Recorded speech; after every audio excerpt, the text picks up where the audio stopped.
Linux offers many possibilities for IoT projects, and it's a very popular operating system for embedded devices. If you want to set up an embedded Linux instance, it has never been easier.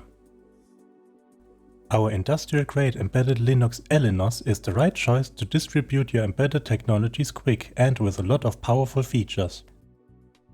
See how fast and convenient it is to deploy our lightweight ELinOS onto a target.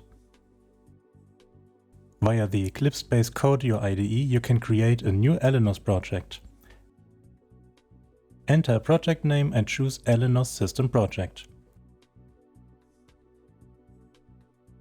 With Use Feature Sets, you can choose the features you need. Now you can pre-configure or choose the necessary board support package, the Linux kernel and the boot strategy. In this case, we choose QEMU for our demonstration. The unique ELinOS feature configurator makes it easy to set up your embedded target. Simply choose the features you like to add to your embedded Linux instance.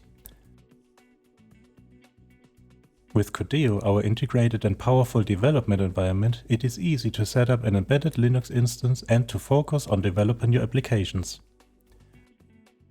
Now the project can be built. Your embedded Linux instance will be ready within seconds. ELinOS has one of the smallest footprints on the Linux market. Adding features is made very convenient to quickly build a powerful and lightweight Linux instance. Go to our website, get your hands on a free ELinOS test version now. And with our ELinOS project download you can discover even more features.